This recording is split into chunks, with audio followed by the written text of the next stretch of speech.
What's up, YouTube? So my last video, I basically kind of broke down the idea of like the obstacle being the way, and that the thing that um, we need to confront to get us where we want to go is usually the thing we don't want to confront, basically. Um, and I wanted to add to that video because it's true.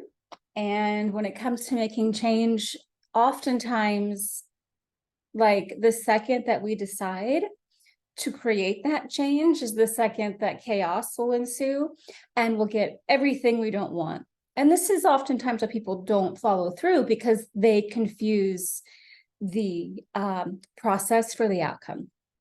For example, like a lot of times people will go to lose weight and they're like, not a problem, I'm going to go on a diet and I'm going to cut back calories and I'm going to give up soda pop or whatever. And then within 24 hours, they discovered that they have this incredible ability to smell pizza like a mile away. And they're like, where did that gift come from? Right. And so all of a sudden, we have these awarenesses, or situations that pop up, and it really appears as though change isn't possible. And I've been, this is my life's work. I don't just teach it, I do it. I've been in a situation since my Pluto square, right? And that I've been working with one layer at a time. When the square moved off, it definitely, there was like light at the end of the tunnel. I could see, I didn't feel like I was at a funeral every day of my life anymore, but there was still some underlying stuff that I knew needed to be resolved as a result of that square digging it up. And so I've been incredibly cognizant of taking responsibility for anything and everything that could possibly be the culprit to this piece. And so one thing I teach, is to really get clear on habits, like habits that aren't serving you, feelings, beliefs, actions that we're taking that aren't good. And flipping the script, like not aligning with the feelings anymore, observing them instead and taking different action. We think that our feelings protect us. It's not true. The ego has zero incentive to protect you. The ego protects itself. What we think and how we feel is ego, and it will always work to protect itself. And so when it comes to making those changes, we have to be able to override those feelings as well and call the bluff on them and go, okay, my current reality isn't where I want it to be. And clearly the feelings and thoughts I've had to this point play into this reality, not the one I want. And so it's a tricky game, but I mean, I guess a pro at this point after 20 years of implementation. And so one of the feelings that just kept coming up for the last year just kept coming up. And as I'm rebuilding, rebranding, I found myself having to confront it even more. It's like, again, because I'm switching gears in my life. And so it's more obvious, it's more apparent than less apparent. And so I was like, okay, I'm going to do my own homework and see what's feeding into this particular feeling. And go from there. And I discovered exactly the feelings that, or not the feelings, the beliefs that were playing into this chronic feeling that I was having. And there were three, got really clear on those beliefs. And then I was like, all right, I'm going to do some reparenting. Now that I know what they are, I'm going to reparent. And reparenting is a really powerful process. It's like I have something on my mouth, but I don't. There's a really powerful process that basically it's one of the steps in taking back your power. So, for example, if you're constantly seeking validation on the external, you're never going to get it, because what's happening is your inner child is actually wanting that validation from you. And so you're denying the child and going external to try to get it, which is like this black hole where you're never going to get it, because the healing happens when you lean into the inner child and validate him or her directly, right? So I thought, okay, I'm going to do some reparenting on these three beliefs I found and go from there. whoa, like it's been probably 4 years since I've done like real good reparenting work because I just haven't had the threads that I needed to do it.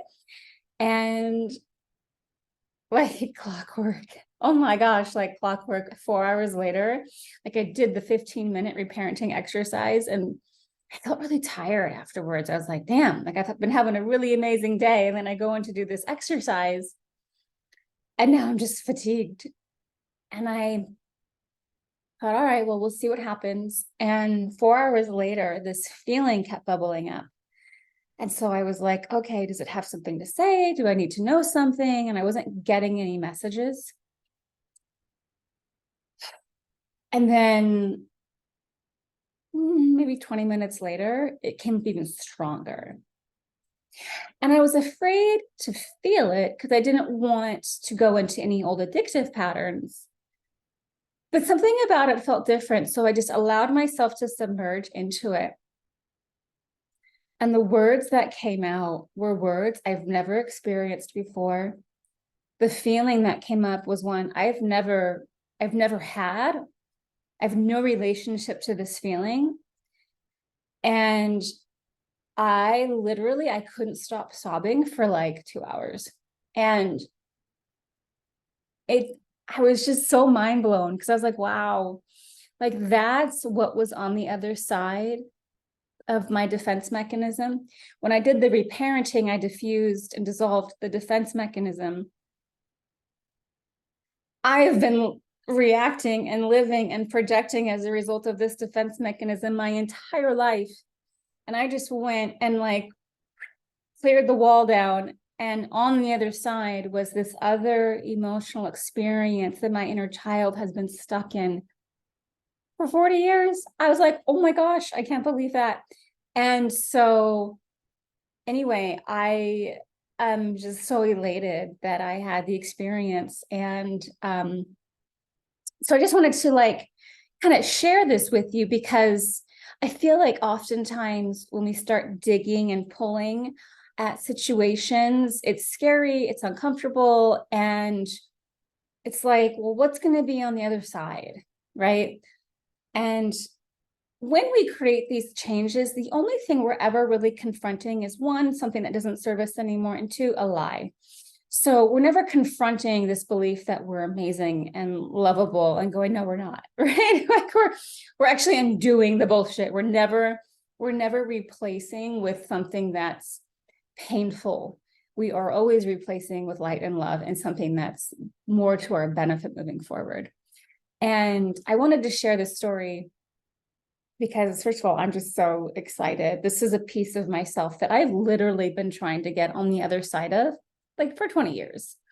And I'm just thrilled to finally be on the other side of it. And I'm going to continue to do the reparenting until there's no more. Maybe there will be no more. Maybe I'm already done, but just, because it's so important to me, I'm going to keep doing this particular part for a while and just make sure that I have fully integrated it. Because when we're creating from ego, things tend to show up temporarily. And we also tend to have a habit of sabotaging because we have it integrated viscerally.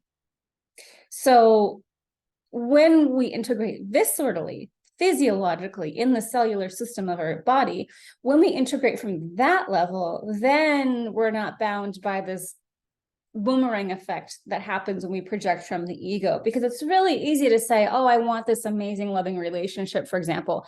But if we're so addicted to our own pain or our anger, we're going to sabotage it, right? But if you're fully integrated in self-love and then you say, I want a healthy relationship, well, you're going to pull in a healthy relationship, not the idea or the image of a healthy relationship that only continues to bring up that anger pattern. See the difference?